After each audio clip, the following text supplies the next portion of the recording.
What's your name? And what is your occupation? Occupying Oakland, currently. Why are you here? Change? What's your occupation? This is my occupation.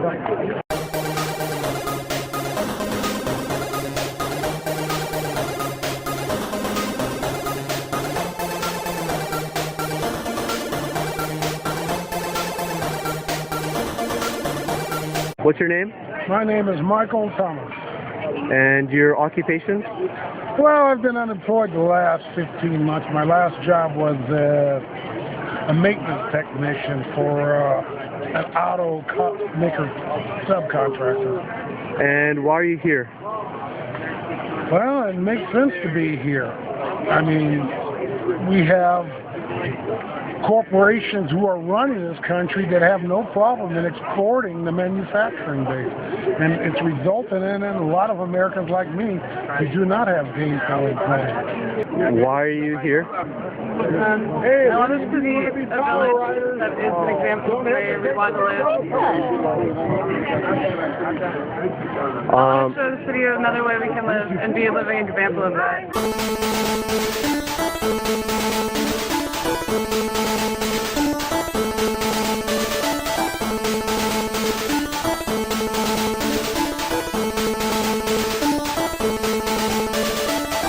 That it is either a mile or 2 miles. Please make it only a mile. A lot of people think I'm now handicapped because I'm limping along because of an injury that I sustained heroically playing basketball this weekend. But I think it gives me more street cred in the liberal community because they think I'm handicapped. Okay, but if this really is 2 miles, I'm in a lot of trouble. I want to be able to say to my kids, I walked in this protest, but there's some chance we have to take a cab later. No, well, definitely on the way back. I'm not walking back. And I know a lot of people are all here learning from each other. We have a lot of different groups. We've got, complete anti-capitalists. We've got liberals. We've got Democrats. We've got Marxists. We've got anarchists. We've got God knows what. So a lot of us are really, I'm personally here trying to learn from a lot of other people and trying to also, I realize that this is actually getting more attention from more media people and independent media to actually learn about some of the bigger issues of, like the banks taking a lot more money and keeping it in reserve and not putting it into the economy. And how long have you been here for? Since the first night. And how long do you plan to be here? So I can be. Okay. All right, great. Thanks for your time. I believe in the process. That's all I need. And how long do you plan to be at this occupation? As long as it lasts. And how long do you plan to be here? As long as it takes. Okay. Oh, great. Thanks for your time. I mean, really. People like to disrespect my crew, but the fact is that you know my name and I don't know you. 9 years ago, Occupy Wall Street took over newspaper headlines in the United States, Canada, and around the world. Very briefly, the most powerful and influential political organization on earth was a magazine based in Vancouver, British Columbia, Canada, called Adbusters. It was this magazine, Adbusters, that commenced the whirlwind of conspiracy theories, self-righteous stupidity, and frankly, advocacy for eco-fascism that Occupy Wall Street became. If that sounds like hyperbole on my part, stick with the video for just a moment. And today, Adbusters is nobody and nothing going nowhere. They didn't stop trying to instigate this kind of panic-stricken, the sky is falling, street protest, social activism, rebellious, disruptive activity. Just 4 weeks ago, they launched their latest sequel to Occupy Wall Street. It was called the Black Spot Collective. If you've never heard of it, it's because it was much, much, much less successful than Occupy Wall Street.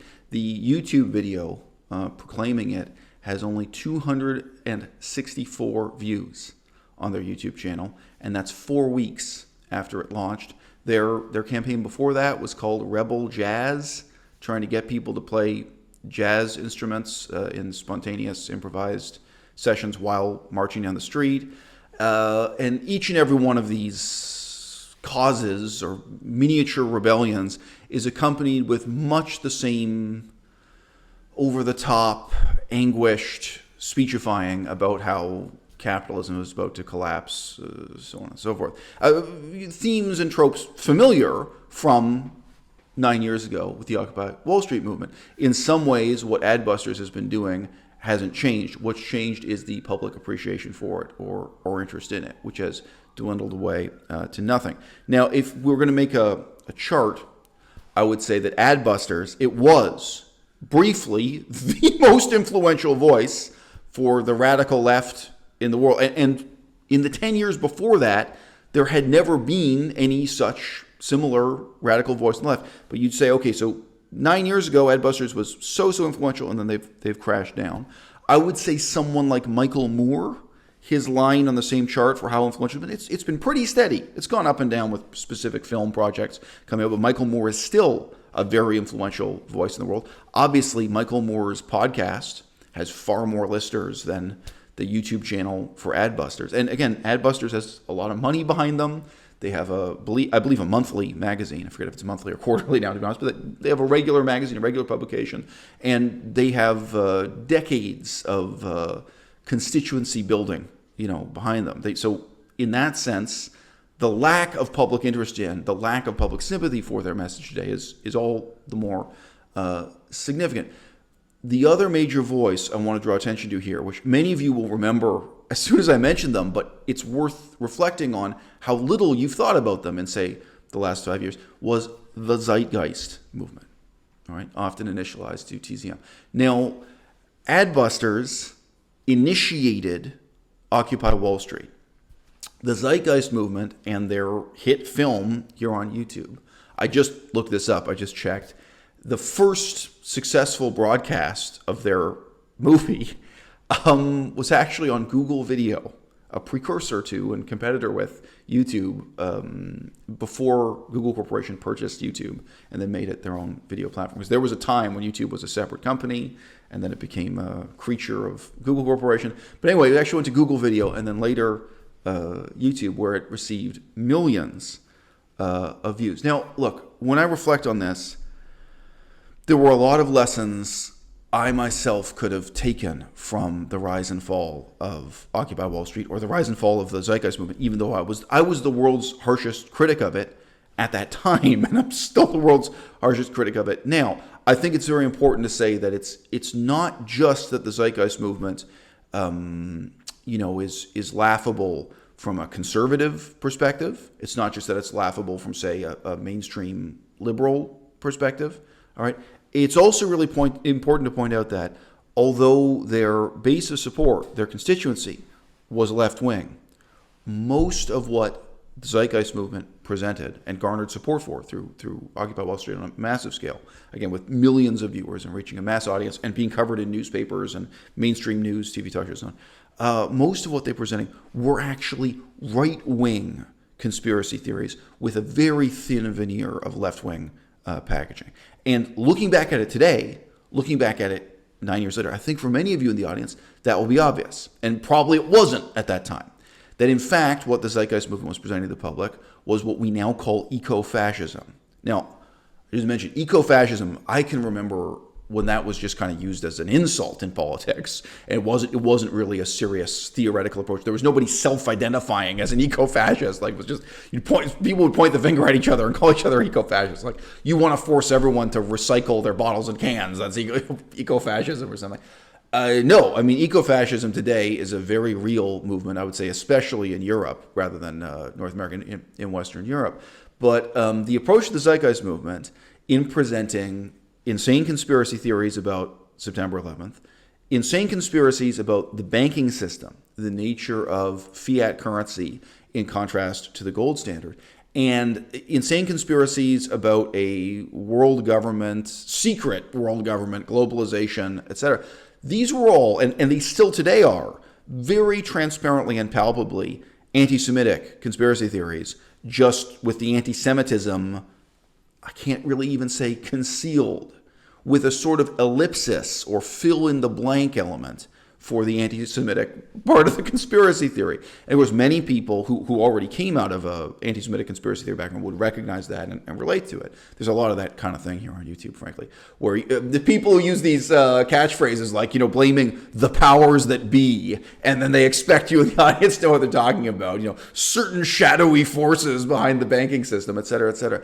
This was presenting in relation to things like free trade agreements like NAFTA, the relationship with the United States and Mexico, in relation to how the Federal Reserve Bank worked, in terms of how the banks of Europe work.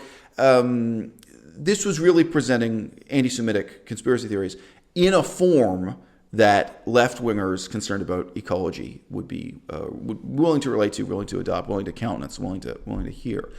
And it was massively successful. You may say it was massively successful despite derision from the mainstream press. Or you may say it was massively successful because of derision from the mainstream press. Obviously, there were mainstream newspapers that just responded to this by saying, look, these are crazy conspiracy theories about September 11th. That tended to be the aspect that was easiest to laugh at. I saw, and still today, I did some research for this video, believe it or not, I saw much less interest in criticizing the insane spiritual theories behind the Zeitgeist movement. Maybe just people feel uncomfortable talking about this stuff, but there was also a reinterpretation of the myth of Jesus and also this really heady, LSD trip, hippie approach to spirituality and the history of religion that's part and parcel of it. I saw much less sincere interest in attacking their ecological claims, sensu stricto, like strictly defined, like the claims they make about farming and agriculture that are equally insane and can be, disproven just as easily as what they're saying about economics. They're equally ignorant about everything. We can concentrate food production and regionally all across the world in very simple technical manners, such as vertical farms. Vertical farms can be put on the coast of Los Angeles, run with desalination processes and nutrient extraction processes coming from the ocean, and we could grow hundreds of tons of organic nutrient vegetable food, enough to meet the actual protein generating food too, all sorts of things that can be grown as well, actually meet the high nutritional quality of everyone in Los Angeles. Locally, no importing. Now I'm not advocating that's all we do, but I'm giving you the example. So what that means is that you could have, for example, in transition, and I'm jumping ahead, is all food free in Los Angeles of this nature to everyone, to meet everyone's need, period, because it's in abundance. No one's going to hoard it and steal it, even in a market system, because it's going to go to waste. It's available to everyone, and you would see an enormous increase in public health and less strife in the community. I don't want to go this angle because it's really complicated to include the market economy. That's why I advocate the removal of it. The Wikipedia article very nicely notes a number of scathing criticisms of the Zeitgeist movement and of what they were doing in connection to Occupy Wall Street generally that were published in mainstream newspapers, okay? But the Zeitgeist movement and their leader appeared on the Young Turks, where they were treated with great respect and deference and referred to as, this guy was referred to as the respectable leader, some kind of mainstream respectable political movement that the left wing should take seriously. He appeared in the TED Talks, the so-called TEDx talks, where he gives a lecture and he appears respectable. He appeared, of course, on innumerable podcasts and YouTube channels, right?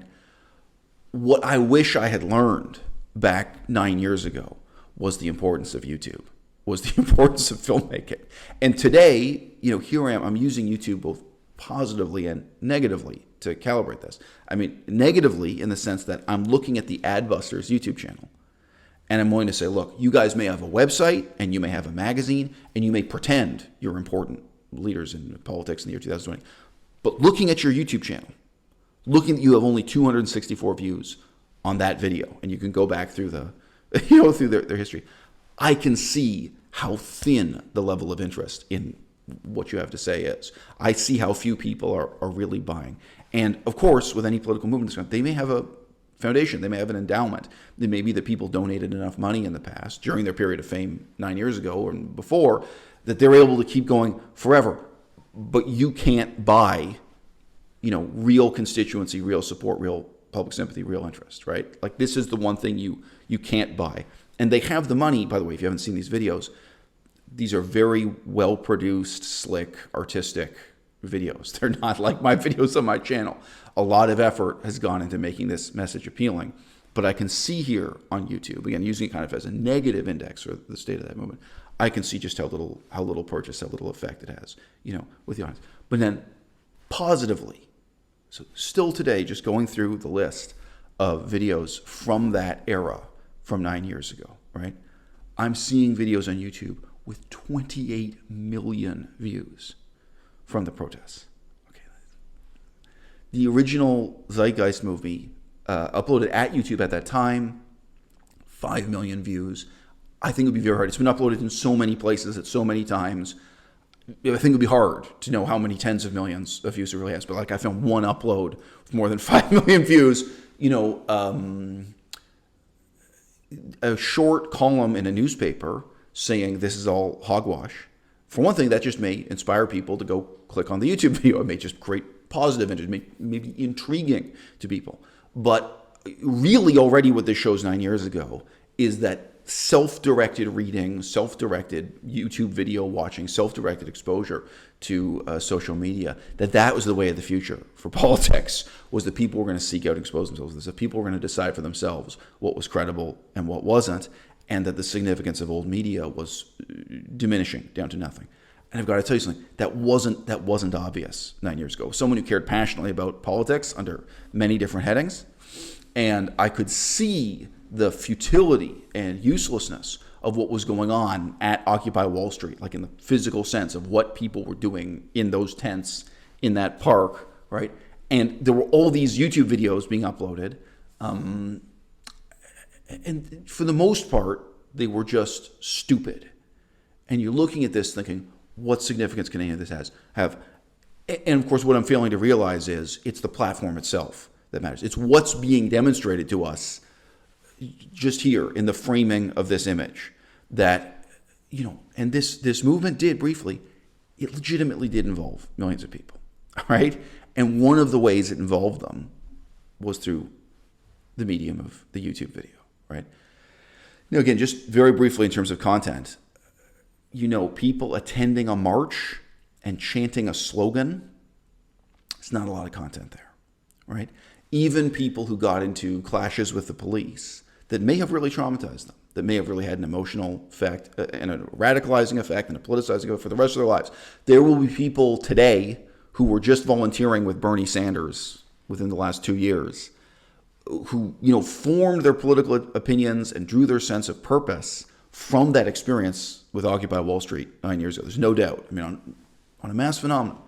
What I find myself wondering is, shouldn't somebody get out and make a documentary film coming up now on the 10-year anniversary of Occupy Wall Street? Shouldn't somebody go and speak to these people and speak to their opponents and speak to their harshest critics, because their opponents and their critics were right and they were wrong. They were laughably, unbelievably, mind-blowingly wrong.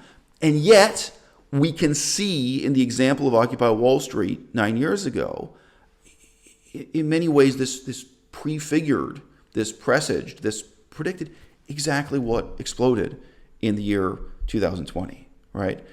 What happened peacefully in 2011, genuinely, I think we can say that about Occupy Wall Street, right? Then came back, with violence in 2020. Now, right, very briefly, the main premise of this video is Adbusters was a magazine based in Vancouver, Canada. And they have tried again and again and again since Occupy Wall Street to instigate the same type of civil disobedience phenomenon. And they have failed again and again and again, down to and including the Black Spot Collective from just 4 weeks ago, all right? So at that time, a set of genuinely unrelated and miscellaneous social concerns overlapped. People were very upset about the war in Iraq and Afghanistan. People were upset about the perception of corruption on Wall Street, the stock market, the banking system. Truly, truly miscellaneous, disorganized sources of dissatisfaction. I would go so far as to say there was still dissatisfaction, even though it was many years earlier, about the corruption of the elections that put George W. Bush in power. I would say these things were circulating and percolating. And there was this outpouring of dissatisfaction with the status quo. And Adbusters themselves, they both did not attempt to lead this or funnel this in a particular direction, and they did not succeed. So both are important. You know, their philosophy that they set out, the nominal leaders of the Occupy Wall Street movement were saying, well, there should be no leaders. This is a theme that's occurred again and again. And this even inspired many vegan activist movements, many animal rights activist movements, kind of taking the wrong lessons from this strange episode in history, where they said that no, the distinctive thing about Occupy Wall Street was going to be that they don't have any hierarchy. They don't have even a program of action. They don't have a manifesto. They don't have any direction. They're just going to get these people together in a park and have them live in tents, and they're going to have this kind of open democratic forum for the airing of ideas. Okay, this is phase one. And then phase two, who are the winners? Who co-opts this? Who takes advantage of this? It's the Zeitgeist movement.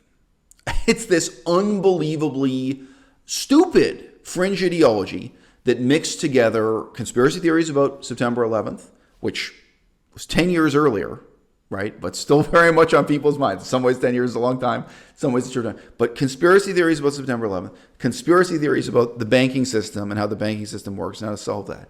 And then really this whole tradition that I would say is properly called eco-fascism, which is, it's not socialist, it's not communist, it's an anti-free market, you could say syndicalist, in the fascist sense of the word syndicalist, approach to, they would say in their terms, taking a scientific view of how to completely reorder the economy from the top down. So they are very interested in, for example, completely abolishing the free market in farming and agriculture, so that you would get a command economy, and they would end globalization. So people here in Canada would not be able to buy oranges from the tropics, or would not be able to buy mangoes from Southeast Asia, so that Los Angeles, California would grow all of its own food, and then this food would be distributed for free. They have this, a lot of it comes out of specifically the white Hindu hippie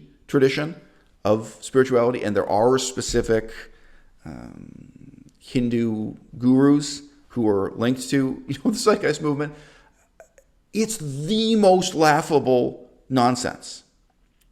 And 9 years ago, nobody was laughing, right? This is being presented deadpan serious as like an important, positive new movement within the left wing, by sources like the Young Turks. And 9 years later, we can say the Young Turks really matter. And those YouTube videos are still up and still being seen today. All these YouTube channels, they really matter. And there is a sense in which an article in the Wall Street Journal that came and went at that time, or an article in the New York Times that may have expressed reservations about or raised an eyebrow at this crazy conspiracy theory stuff, or this crazy Hindu spirituality stuff, or wanting to bring back the gold standard, and gee, doesn't this sound more right-wing than left-wing? Those things came and went, right? They were published for a day. People saw them or ignored them or moved on. And I think what we've got going on in the left wing right now, in many ways, is the legacy of Occupy Wall Street, the legacy of, the rise and fall of the Zeitgeist movement and Adbusters, and the truly hysterical anti-capitalist, narrative of that time. I think you can see it today in the support for Alexandria Ocasio-Cortez, AOC. I think you can see it both in the support for Bernie Sanders and with what those people are moving on to next. I would say the single biggest difference is that now, in the year 2020, communism, overt communism, yes, sometimes putting on the mask and presenting itself as socialism.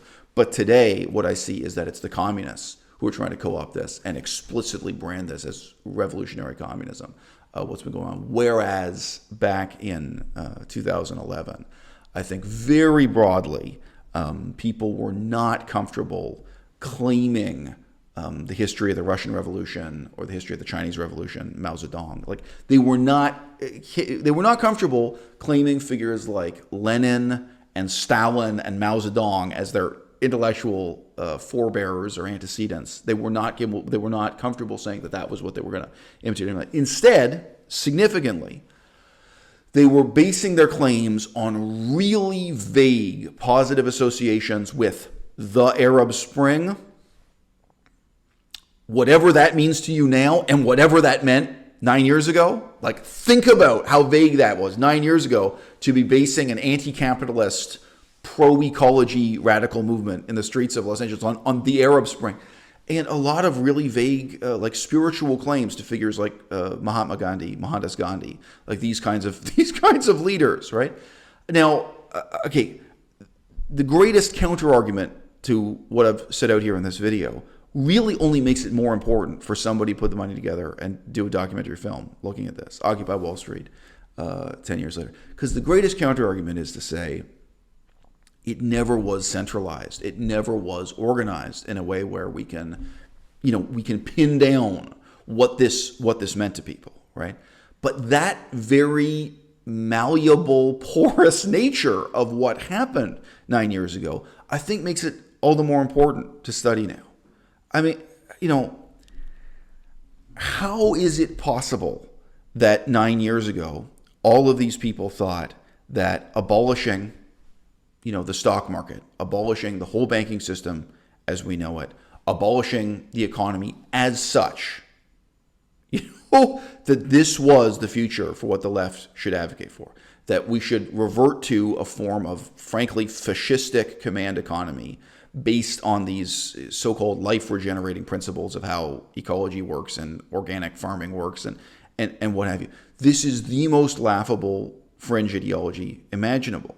But the conditions were right, 9 years ago for this to come out in the open.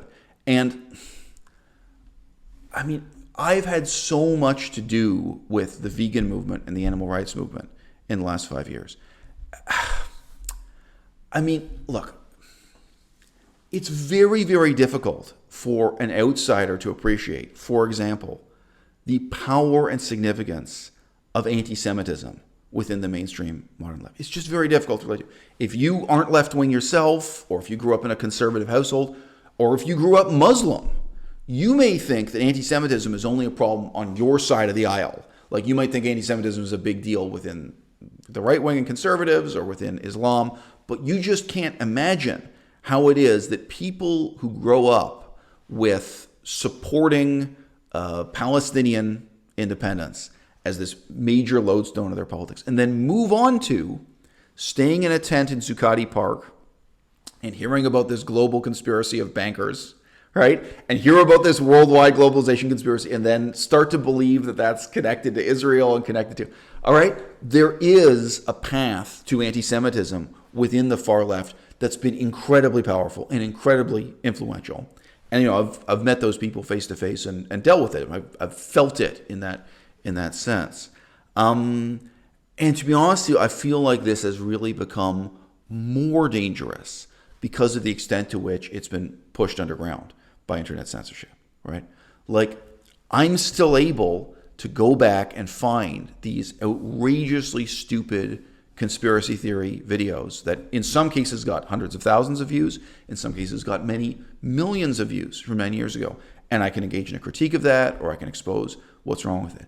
And we all know, if you're a regular user of YouTube, we all know that today that stuff would either not be on YouTube, it would be banned on YouTube, it would be buried, it would be hard to find, right? Those discussions are no longer happening in the open. They're happening covertly. And, talent is scarce. I think there probably are people, and someone making a documentary movie could get out and interview those people. I think there probably are people who participated in Occupy Wall Street and saw through the bullshit of it, right? I think, the bare fact that today Adbusters only got 264 views on that video, the fact that there's so little support and sympathy for Adbusters, there probably are people who 10 years ago, 11 years ago, 12 years ago, were uncritically kind of waving the flag for Adbusters, and then got involved in the Zeitgeist movement or other hippie spiritual movements like it, and got pulled into these, radical elements connected to ecology and the left wing.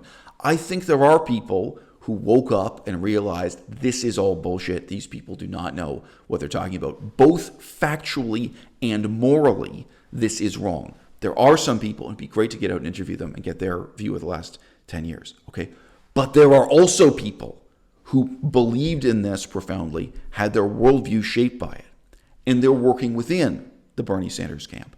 They are self-evidently working within movements like Extinction Rebellion, the groups preaching that the sky is falling, that climate change is coming, and that the solution to climate change is to abolish capitalism, supposedly, right? It's really, again, the same eco-fascist impulse. That is a drama that's still going on today. And let's face it, the mainstream media as it exists now, journalism is not going to investigate this stuff, right? Academia, people with PhDs in departments of political science, they're not going to investigate this stuff. There's no kind of ostensibly respectable source of information that's going to investigate and pin down these movements.